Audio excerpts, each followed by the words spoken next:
There were many skeptics about Ferrari's performance after the tests in Bahrain. I told you, be careful. Ferrari is testing, trying different configurations of the single-seater. So we will see a much more balanced Ferrari in Australia. And so it proved, because in the free practice in Australia, we saw a great Ferrari up there with McLaren, as we also saw in the final part of last year. In today's video, we will analyze everything. Session times, onboard footage, and telemetry. Both on the dry lap, but also on the race pace. First, a general comment. This is the ranking of the FP2 with Leclerc there in front in 1.16.439 in first position, who did a great time in simulation. And qualifies second Piastri, third Norris, so the Micrane is still confirmed there in front. Along with Ferrari, then fourth Tsunoda, fifth Hamilton, sixth Ajar. I underline seventh position in Verstappen, so a slightly struggling Red Bull. We also saw Verstappen struggle and make many mistakes while driving a single-seater in the free trials. And then I also underlined the 10th position of Russell, who is the first Mercedes in the ranking. Before we start, please leave a supportive like, subscribe if you haven't done so yet to stay updated on all the Formula 1 news that I update here on the channel. And now let's see everything in detail. I want to start first with an analysis on Ferrari and what impressed me of the red in these free trials. I must say that Ferrari went very strong, both in qualifying simulation and in race simulation. Qualifying simulation better than that race. Because we saw a more balanced Ferrari, we didn't see any driving correction problems. We saw a linear Ferrari, some micro adjustment. If we want to find the hair in the egg, they used a little more steering angle. Compared to McLaren, in fact, in the slower curves of the third sector, McLaren is still slightly ahead. Because Ferrari on the dry lap manages to be performant and fast and has no problems. However, as the tires wear out, it has to use more and more steering angle, so it loses. Also in speed of travel. However, it loses a little bit in top speed. On McLaren, also for the choice of gills adopted on the SF25, which is the car that has the air intakes on the engine hood area wider. We also see it from this image that shows us the gills present on the SF25. You see the final part, let's say towards the rear wing. We see these gills that are used to evacuate the hot air. Ferrari has them very bulky if we want to give vent to the hot air from the engine hood area. And this also affects a bit on the aerodynamic resistance and therefore also on the top speed of Ferrari, which ended up in the middle of the classification. On the top speeds, now I will also show you the telemetry, let's say the top speeds demonstrated by the drivers, that shows us how Ferrari was still going strong, because it didn't go slow, but it was, let's say, a bit more on aerodynamic resistance. It goes a bit more aerodynamic resistance compared to the opponents. In line with McLaren, however, it's a bit in the lower part of the classification. These are a bit of the weak points, if we want, of Ferrari that I wanted to say right at the beginning. However, Ferrari convinced me a lot, guys. We saw a great red, good as drivability, good as performance, was able to find speed both in slow curves and in fast curves, and also in braking it managed to go very well. There are not many brakings in Australia, so this was still a point in favor of Ferrari, but we saw it anyway very, very well also in braking, and we have therefore seen a great Ferrari. This is the sector ranking. I want to show you. This is a summary of the first, second, and third sector. Now going to see the first sector. The performances in order. We see that Ferrari anyway in the upper part of the ranking plays it with McLaren. In the second sector, Ferrari is ahead. Watch out, Hamilton was losing something in the second sector, while in the third sector, McLaren and Ferrari play it. As I told you, McLaren is the real contender for the victory together with Ferrari. They are Ferrari and McLaren there in front, very similar. I saw Ferrari better on the dry lap. I saw McLaren better on the race pace, but there is also to say that on the race pace there is a difference between Leclerc and Hamilton because they have two different approaches. We will also see it later with the analysis. And on one hand, Leclerc convinces me more on the qualifying simulation. On the other hand, Hamilton convinces me more on the race pace simulation.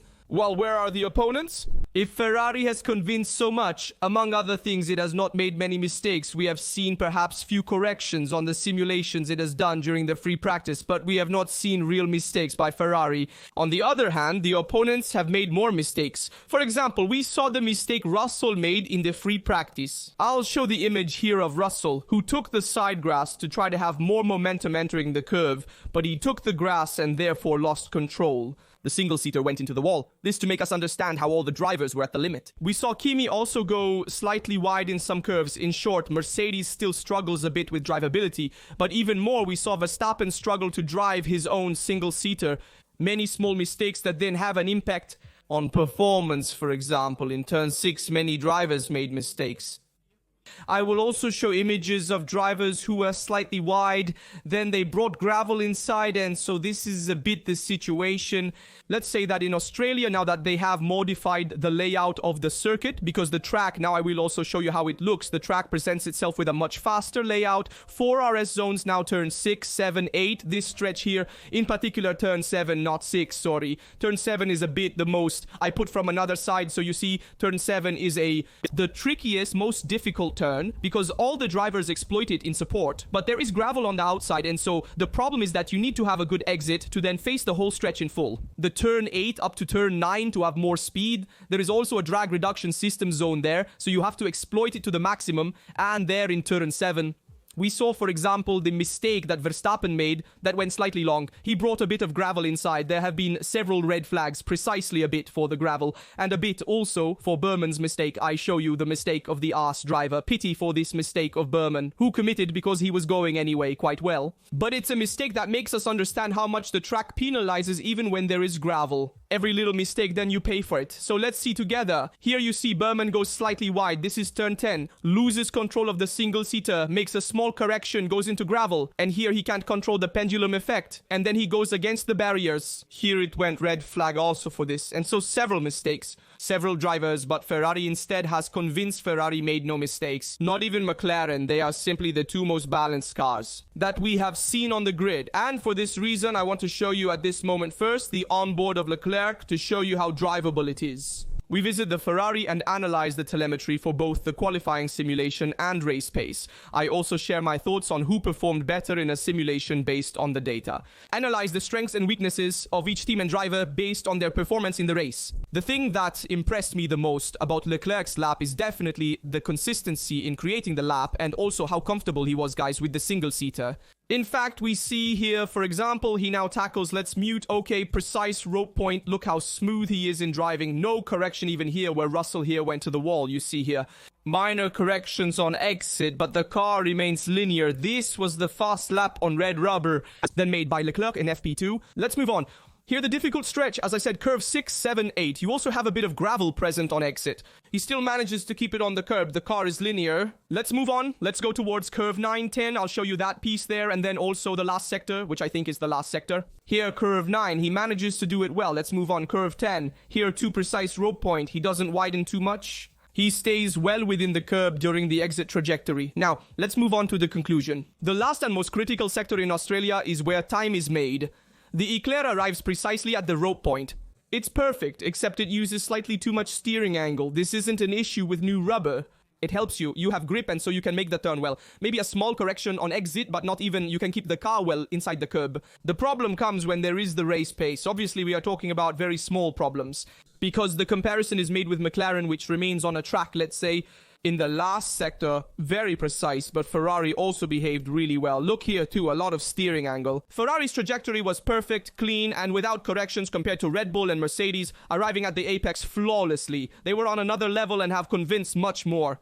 We arrive at the penultimate curve, perfect at the apex. Ferrari and McLaren take different approaches here. McLaren uses the inside line more, while Ferrari stays wider, making a more rounded trajectory. You also see here, though, no correction. A little bit on exit, you tried to have a bit more steering angle to make it rotate. There is that problem that the Ferrari rotates a bit less. Hamilton also accused it. He complained a bit about this, saying, it suffers a bit of understeer because this SF25 tends to suffer a bit of understeer in progress. In fact, Leclerc keeps searching for steering angle and input, which is fine in qualifying. However, in the race with a slower pace and more worn tires, this leads to some loss of grip. So this is Leclerc's lap that he did in FP2, the fast lap that was done in 1.16.439. So great lap. Among other things, he did a good lap in 1.16.7 anyway. So qualifying simulation, Leclerc really pushed hard. I'll show you now also the times in comparison. Let's now look at the telemetry to make a detailed comparison between Leclerc and Hamilton. Then let's look at the comparison between Leclerc and the other drivers. So let's do Leclerc Norris, Leclerc Verstappen, Leclerc Russell, and then let's go.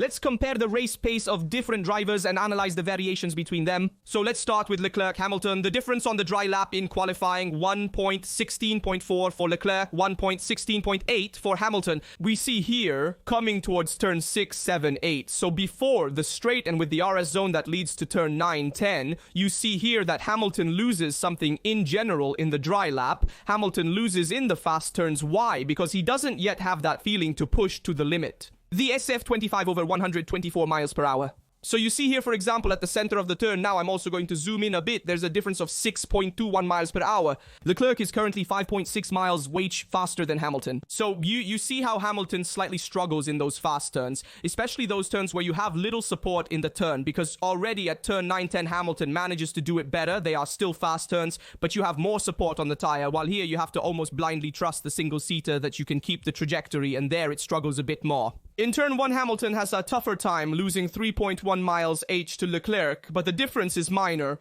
Then, arriving at the last sector, also here after turn 11, so turn 12, you see that here Hamilton struggles slightly.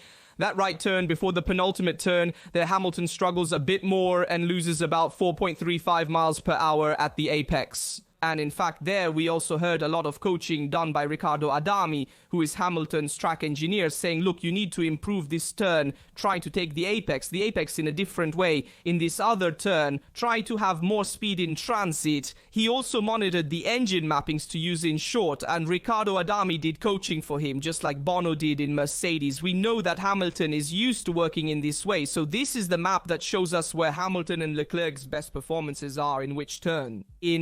And I must say that Hamilton struggled more than Leclerc in general in all the turns, most of them, while Leclerc, knowing the single-seater better, managed to go a bit faster in general. Hamilton may have been slower in some turns, but his race pace was more consistent, as we'll see later. Before examining the race pace, let's compare Norris's 1:16.5 lap time with Leclerc's 16.4 of Leclerc. Where is the main difference between the two top teams, so McLaren and Ferrari? Well, Ferrari enters stronger than McLaren in almost all the curves. Look at the entry speed. Leclerc's braking is impressive compared to Norris. If he manages to find the braking point further ahead and therefore carry more entry speed, this means lowering the time, while the exit, let's say it's almost similar, sometimes Norris exits better than Leclerc.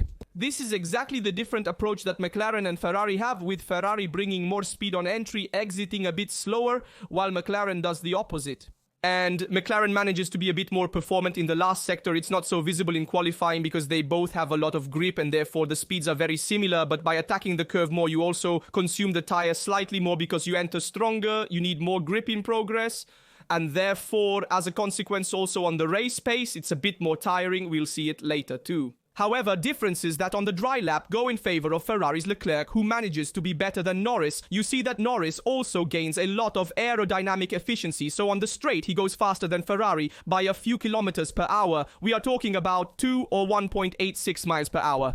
But those are the ones that make the difference then on the top speed, which is a point where McLaren has improved a lot, has managed to maintain enough load, but have a good aerodynamic efficiency, struggles with the drag of the single-seater. We see that Red Bull struggles a lot in slow corners. Look how much it loses. In this case, curve 1 loses about 5 miles per hour between Verstappen and Leclerc. We also see here in general in all the slower curves. Struggles also in the last sector. You see that Verstappen struggles a lot in slow corners, manages to have a higher top speed because Red Bull is among the best together with Alpine on top speed and manages to give even 4.35 miles per hour difference with Ferrari. So a lot of stuff on top speed, but struggles a lot on drivability. And so we see a Red Bull struggling in slow corners, struggling on tire management. And also on the drivability of the single-seater, where he is often complained about not being precise with the car. And this goes in favor of Ferrari, which manages to be a very drivable car. This is another important point, that there is a bit of understeer, but it is much more drivable compared to Red Bull, and therefore manages to make a difference, even in the driven sections, especially in the last sector. See where Red Bull loses a lot. It mainly loses in the last sector. Here in particular in this braking, which is that after curve 10, curve 11 there, Red Bull loses a lot. But also in the first sector, it is a driven part, that this part here loses a bit. Red Bull, so in the driven parts, it loses in the slightly faster parts. Manages to recover something. Curve 9-10 Verstappen manages to go strong. Also because he manages to bring a lot of speed on entry between Leclerc and Russell. we see that Leclerc manages to go much stronger in the fast curves.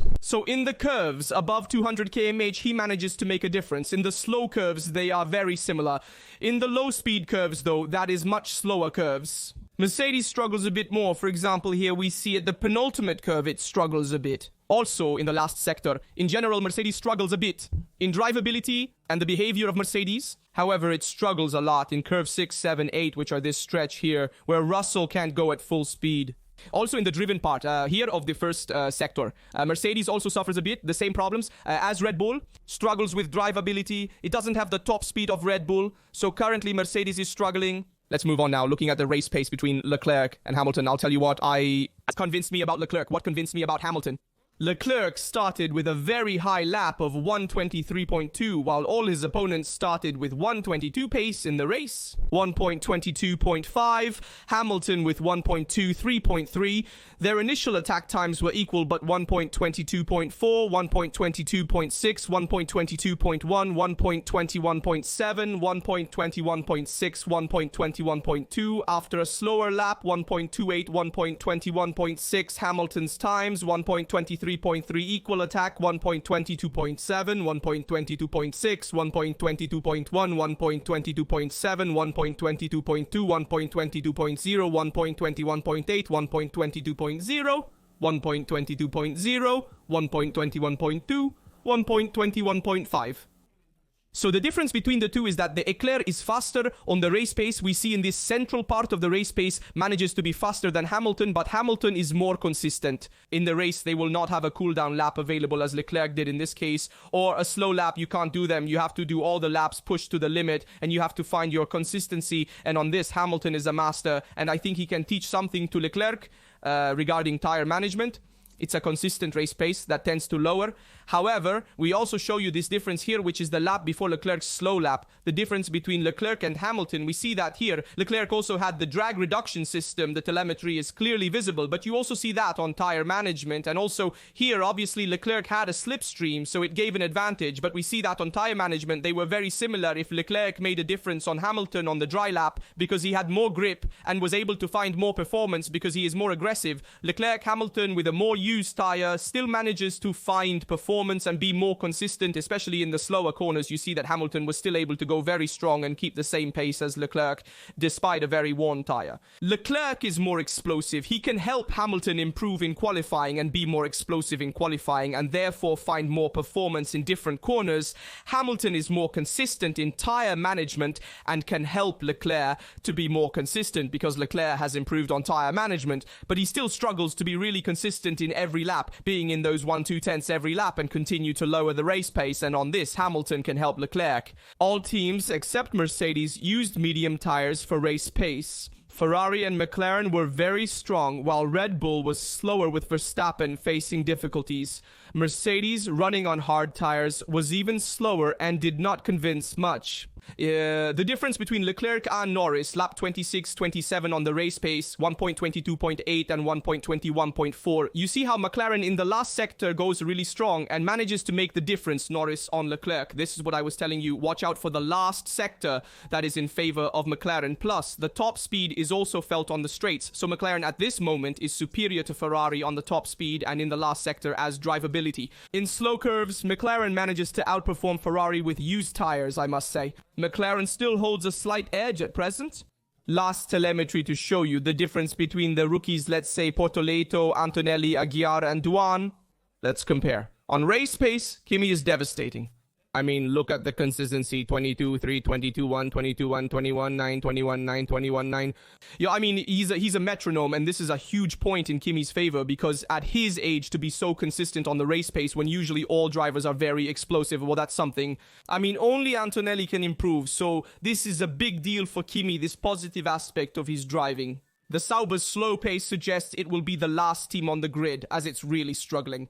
Bortoleto is a great driver because he is also a Formula 2 champion, and then he's a driver who impressed me from the tests, but the car is not there. Giard went very fast and Dua also performed well. On the race pace, they are in the middle of the classification. Both will play it out, but they have convinced and nothing. So concluding, let's take a moment to summarize the team classification, and I will tell you my opinion on which team convinced me more, which team convinced me less.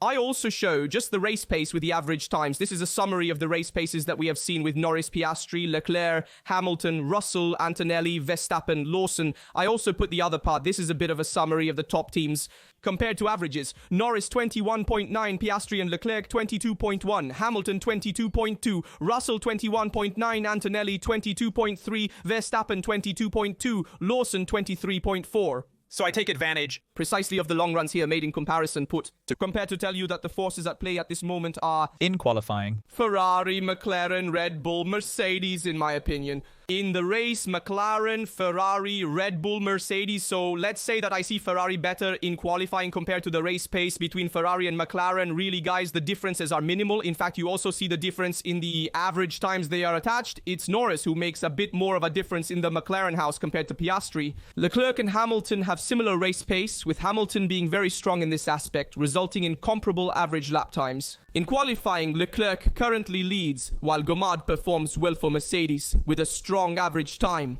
While Mercedes is considered the third force, they often perform well in the free trials. Tends to expose itself a bit too much, and also goes on engine mapping. So in my opinion, Mercedes is behind Verstappen, not Red Bull. For me, Verstappen is ahead of Mercedes. Lawson is behind Mercedes, so I want to specify it on race pace. They are very similar. Verstappen did not convince me in these free trials. I have to be honest, too many mistakes. Lawson even less. He still has to get used to it, but slow race pace. He also made several mistakes, so we will see him later, but I was more convinced by Kimi than Lawson. This is a bit of my prediction. Tell me your opinion in the comments, I'm curious. Remember to like, subscribe, and turn on notifications so you don't miss any videos on the channel. Check out the related videos linked here. See you in the next video.